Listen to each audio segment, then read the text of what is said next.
La vida de Julio César. En la época del Imperio Romano, numerosos hombres grabaron sus nombres en la historia. Algunos son recordados por su valentía y astucia como comandantes, mientras que otros han pasado a la posteridad con una reputación de crueldad e incluso cobardía. Sin embargo, un hombre en particular sigue resonando a través de los siglos: Cayo Julio César. Nacido el 13 de julio del año 100 a.C., César demostró desde pequeño ser un niño activo y talentoso con una clara inclinación por la aventura. Pero a los 16 años, su vida dio un vuelco drástico con el fallecimiento de su padre, convirtiéndose de repente en el jefe de su familia. Julio era sobrino de Cayo Mario, un ilustre general y político que ganó fama por sus victorias militares y por reorganizar las legiones romanas.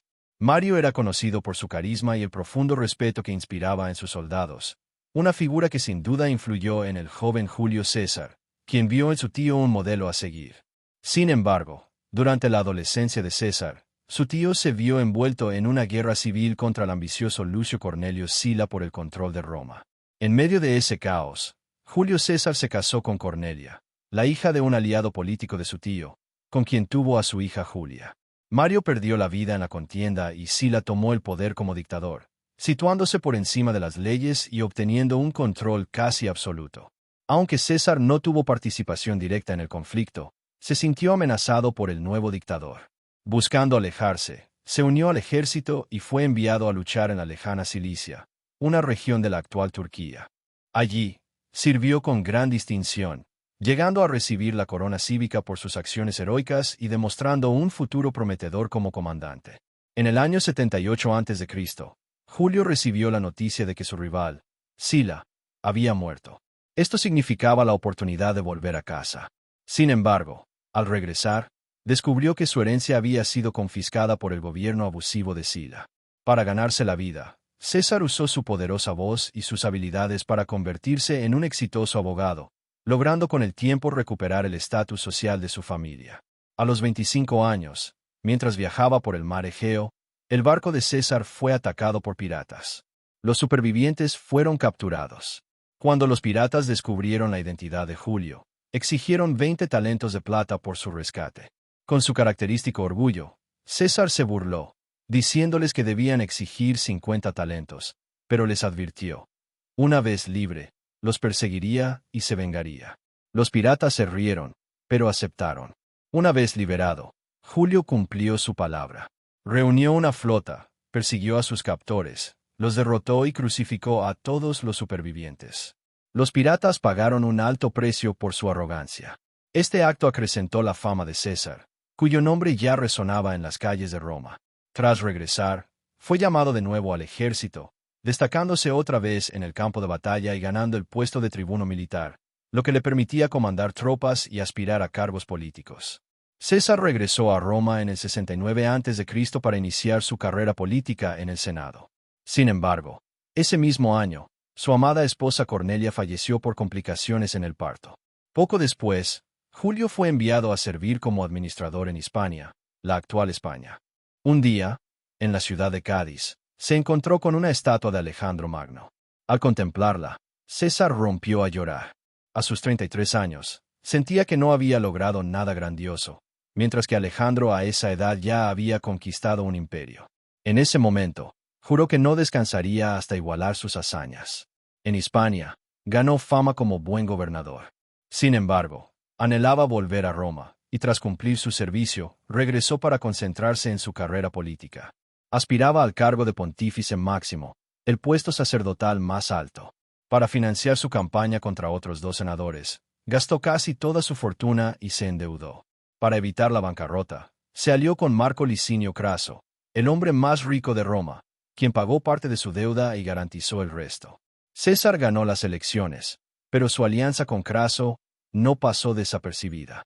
El general Pompeyo Magno, una figura respetada y temida en el Senado, empezó a ver con recelo la creciente ambición de Julio. Años después, en el 60 a.C., César fue elegido cónsul, el cargo más alto de la República. Ese mismo año, para calmar las tensiones, se reunió con Pompeyo y Craso para formar una alianza política y militar, el primer triunvirato. Los 3 hombres más poderosos se repartieron el gobierno. Pompeyo se encargó de la seguridad de Roma, Craso del comercio marítimo y César del mando militar con la misión de conquistar nuevas tierras para la República. La oportunidad de inmortalizar su nombre en la historia se presentaba de nuevo ante él, y no la iba a desaprovechar. A pesar de su cargo como cónsul, César tenía una deuda gigantesca con Craso y el juramento hecho ante la estatua de Alejandro Magno seguía vivo en su corazón. La mejor manera de lograr sus objetivos y pagar su deuda era conquistar nuevos territorios. Fue entonces cuando puso su atención en la Galia. La Galia, que abarcaba territorios de las actuales Francia, Bélgica y parte de Italia y Alemania, era una tierra salvaje, habitada por tribus celtas hostiles y divididas por guerras internas. Precisamente por ser una tarea tan difícil, César la convirtió en su principal objetivo. En el 58 a.C., César marchó a la Galia con 4 legiones. Aprovechando la inestabilidad de la región, forjó alianzas con algunas tribus para poder entrar en su territorio. Su primer gran enfrentamiento fue la batalla de Bibracte, donde sus legiones, aunque en inferioridad numérica, derrotaron a la tribu de los helvecios gracias a una brillante estrategia. Esta victoria fue el inicio de una serie de conquistas. En los años siguientes, César avanzó por la Galia, sometiendo tribus, forjando alianzas y sofocando rebeliones. Para el 55 a.C., la Galia estaba prácticamente a sus pies y él ya había acumulado riquezas suficientes para saldar su deuda con Craso. Ese mismo año, desde la costa norte de la Galia, divisó una extraña isla en el horizonte, Gran Bretaña. El deseo de ir a donde ningún romano había llegado antes se encendió de nuevo en su corazón. Tras un primer intento fallido debido a una tormenta, en el 54 a.C., Julio César finalmente desembarcó en Gran Bretaña. Pasó más de un año sometiendo a las tribus locales, lo que le trajo aún más fama en Roma y preocupó a ciertos miembros del Senado. Mientras César estaba en Britania, en la Galia surgió una gran rebelión liderada por el carismático Vercingetorix, un príncipe que logró unir a muchas tribus para expulsar a los romanos. Cuando César regresó, Vercingetorix empleó una táctica de tierra quemada, devastando todo a su paso para dejar sin provisiones a las legiones romanas. Tras varias batallas, donde César luchó en primera línea junto a sus soldados, Vercingetorix se vio obligado a refugiarse en la ciudad fortificada de Alesia. César la rodeó, pero sabía que un ejército galo de rescate se aproximaba. Su solución fue una obra de ingeniería genial. Ordenó construir 2 muros de asedio. Uno para mantener a los galos atrapados en Alesia, y otro, exterior, para defenderse del ejército de refuerzo. La estratagema funcionó. Sus legiones derrotaron al ejército de rescate, y Vercingetorix, al presenciar la derrota, no tuvo más opción que rendirse. Orgullosamente, cabalgó hasta el campamento romano, se detuvo frente a César y, en silencio, bajó sus armas, señalando la rendición total de la Galia. Con la conquista de la Galia, César había logrado todo lo que deseaba. Su nombre era exaltado con admiración y temor, su riqueza era inmensa, y finalmente, se sintió listo para su regreso triunfal a Roma. Sin embargo, durante su ausencia, el triunvirato se había roto. Su aliado, Marco Craso, había muerto en batalla, dejando el control político de Roma en manos de Pompeyo, cuya aversión por César no había hecho más que crecer. Pompeyo comenzó a lanzar serias acusaciones contra César en el Senado, alegando que había excedido el tiempo de su campaña y usado las legiones para su propio beneficio. Finalmente, emitió una orden. César debía disolver sus legiones y volver a Roma para ser juzgado. Julio sabía que obedecer esa orden significaría el fin de su carrera y probablemente de su vida. Entonces, tomó una decisión fatídica. Marcharía sobre Roma con sus legiones para exigir el respeto que merecía, aunque tuviera que ser por la fuerza. En el año 49 a.C., César y sus legiones fueron declarados enemigos de Roma, dando inicio a la Segunda Guerra Civil. Para llegar a Roma, debía cruzar el río Rubicón, un acto explícitamente prohibido para un general al mando de sus tropas. Fue en ese momento cuando pronunció su famosa frase, Alea iacta est, la suerte está echada.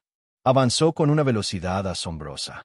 Pompeyo, sin tiempo para reunir suficientes defensas, huyó de Roma hacia Grecia con sus aliados, planeando contraatacar desde allí. Cuando César finalmente entró en Roma, las calles estaban desiertas. Pero no hubo venganza. Prohibió a sus legionarios saquear la ciudad y tranquilizó a la población. Dejó a su hombre de confianza, Marco Antonio, a cargo de la ciudad y, tras asegurar Hispania, partió en persecución de Pompeyo. En el 48 a.C., los dos ejércitos se enfrentaron en Grecia. En la batalla de Dyrraquio, Pompeyo, con una fuerza superior, infligió una dura derrota a César, quien se vio forzado a retirarse. Poco después, el 9 de agosto, tuvo lugar la batalla decisiva, la batalla de Farsalia. Aunque en gran desventaja numérica, la experiencia y disciplina de las legiones de César se impusieron. Derrotaron a la caballería de Pompeyo y flanquearon a su infantería. Pompeyo, viendo su ejército destruido, comprendió que había sido vencido y huyó. Pompeyo buscó refugio en Egipto, pero allí encontró un cruel destino. Temiendo la ira de César, miembros de la corte egipcia lo asesinaron en cuanto puso un pie en tierra. Cuando Julio César llegó a Egipto, solo se le entregaron los restos de su antiguo rival. César se enfureció. Su plan era perdonar a Pompeyo. Ahora, atrapado en Egipto, se vería envuelto en las intrigas políticas de la tierra de los faraones. Mientras sus soldados descansaban, César se instaló en el Palacio Real de Alejandría. En ese momento, Egipto estaba en una guerra civil entre el joven rey Ptolomeo XIII, uno de los responsables de la muerte de Pompeyo, y su hermana mayor, la famosa Cleopatra. Sabiendo que César despreciaba a su hermano, Cleopatra urdió un plan para conocerlo. Logró entrar secretamente en sus aposentos, donde le explicó la situación política. Se dice que esa misma noche se convirtieron en amantes. César apoyó la causa de Cleopatra y luchó contra las tropas de Ptolomeo. El conflicto culminó en la batalla del Nilo en el 47 a.C. La lucha se libró en las aguas del río, donde las galeras de César se enfrentaron a las naves de Ptolomeo. Durante el combate, el barco de César fue volcado, obligando al general romano a nadar hasta la orilla para salvar su vida. Crece la tensión en Roma y las conquistas de César. Después de esta batalla, Cleopatra tomó el mando de Egipto, y su romance con Julio César ya era objeto de chismorreos y descontento en Roma. Marco Antonio, quien estaba al mando de la ciudad de Roma, encontraba difícil mantener el orden político y encubrir el retraso de César en volver a sus deberes en el Senado. Aunque recibió duras críticas, Julio César no se conformó con vivir un romance secreto y decidió llevar a Cleopatra a ver la ciudad de Roma, algo que fue visto como un gran insulto por muchos nobles romanos. Julio César también viajó a Oriente Medio, donde obtuvo una victoria aplastante contra el ejército del rey Farnaces II. La victoria fue tan rápida y fácil que inspiró a César a decir una de sus frases más famosas: Veni, vidi, vici, vine, vi, vencí. El tiempo pasó, y la relación amorosa entre César y Cleopatra trajo una nueva ola de desconfianza a los magistrados romanos, ya que había rumores de que Cleopatra había dado a luz a un hijo de Julio César. El supuesto hijo de la pareja se llamaba Ptolomeo XV, también conocido como Cesarión. Sin embargo, Julio César nunca reconoció oficialmente al niño, aunque Cleopatra afirmaba estar segura de que César era el padre. Muchos senadores comenzaron a temer que Julio César estaba tratando de ascender al rango de emperador y, al engendrar un hijo con la poderosa reina de Egipto, estaría iniciando una línea de herederos con derechos para comandar tanto los territorios romanos como los egipcios. La conspiración y la muerte de César. Todavía había senadores y nobles romanos a quienes no les gustaba Julio César y siempre buscaban razones para criticar sus acciones. Algunos de estos senadores eran antiguos partidarios de Pompeyo, a quienes César había perdonado a pesar de haber elegido el bando enemigo. Para empeorar las cosas, hubo una ocasión durante un festival conocido como la Lupercalia, donde Marco Antonio intentó colocar una diadema dorada, típica de los reyes griegos, sobre la cabeza de César. Se suponía que era una especie de broma, pero fue muy mal visto por los presentes en la fiesta, a pesar de que César intentó quitarse el objeto rápidamente. A Julio César no parecía importarle mucho la opinión de sus oponentes y comenzó a delegar posiciones políticas a amigos y miembros de su familia.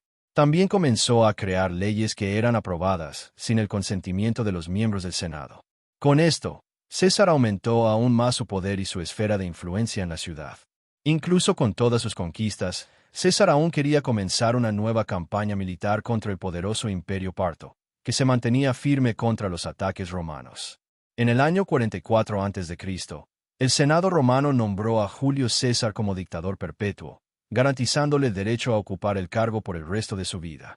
A la edad de 55 años, Julio César permanecía indomable, y su ambición parecía no tener fin, lo que aumentó la inseguridad de sus oponentes en el Senado, quienes comenzaron a idear un plan contra la vida del gran general. El principal partidario de la conspiración contra César fue el senador Cayo Casio Longino, quien no escatimó esfuerzos para convencer a otros miembros del Senado de que se unieran a su causa. El 15 de marzo del 44 a.C., cuando Julio César fue al teatro de Pompeyo, donde se celebraría una sesión del Senado romano ese mismo día, Marco Antonio se enteró del plan que atacaba la vida de César y corrió a advertirle del peligro. Al entrar en el Senado, César fue cordialmente recibido por los senadores, entre los que se encontraba su sobrino Marco Bruto, por quien César sentía gran estima. Para no levantar sospechas, uno de los senadores le entregó un pergamino con una petición para que César lo examinara. Los otros senadores se acercaron, fingiendo estar interesados en leer lo que estaba escrito en el pergamino. En ese momento, el senador más cercano sacó una daga que estaba escondida en su propia capa y agarró la túnica de César. Julio César intentó librarse de su atacante, pero el senador comenzó a gritar pidiendo ayuda, acusando a los otros miembros de la conspiración de participar. César fue atacado por 60 senadores, siendo herido mortalmente por unos 23 golpes de daga. Uno de los últimos golpes fue el de su propio sobrino, Marco Bruto, quien habría dado el golpe fatal. En una ironía del destino, César cayó a los pies de la estatua de Pompeyo y, cuando levantó la vista, vio el rostro de su sobrino. Con sus últimas fuerzas, se cubrió el rostro con parte de su toga, evitando así la vergüenza de mirar a los ojos del traidor. Julio César había sobrevivido a innumerables batallas y desafíos en su vida, y ahora yacía inerte en el frío suelo del Senado romano. No hay relatos precisos de las últimas palabras de Julio César. Algunos creen que le dijo a su sobrino, incluso tú, Bruto. Pero esa frase fue creada por William Shakespeare inmortalizada en la obra que retrata a Julio César. Sin embargo, los escritores Suetonio y Plutarco afirman que César no dijo una sola palabra en el momento de su muerte. Las consecuencias del asesinato y el legado de César. Después del asesinato de César, la mayoría de los senadores huyeron rápidamente del Senado, temiendo ser atrapados en el acto por los soldados que custodiaban la ciudad. Los conspiradores creían que la muerte de César devolvería el poder político de la ciudad a las manos del Senado, pero no contaban con la revuelta popular que esto causaría. César era visto como un héroe por la mayoría de la población, y cuando la noticia de su muerte se difundió, los ciudadanos de Roma comenzaron a reunirse en masa para protestar. El cuerpo de Julio César fue llevado para ser cremado en un lugar público, como lo dictaba la tradición de la época. Un gran número de personas asistieron a la ceremonia y, como gesto de despedida, arrojaron madera y objetos personales sobre la pira funeraria, haciendo que el fuego se elevara a tal punto que dañó el edificio del Senado. La multitud persiguió a los conspiradores Casio y Bruto, quienes en medio de la confusión lograron huir a Grecia. Bruto, quizás arrepentido de sus actos, terminó suicidándose en el año 42 a.C. La reina Cleopatra y su hijo Cesarión estaban en Roma en ese momento, pero regresaron a Egipto unos días después de la muerte de Julio César. Marco Antonio leyó en una plaza pública el testamento de Julio César, donde designó a su sobrino nieto Cayo Octavio como su sucesor y le dio el derecho de usar el nombre de César. Cayo Octavio cambió su nombre a Cayo Julio César Octaviano. Unos años después de la muerte de su tío, fue coronado como el primer emperador romano. Los siguientes emperadores romanos comenzaron a incluir el apellido César en sus propios nombres.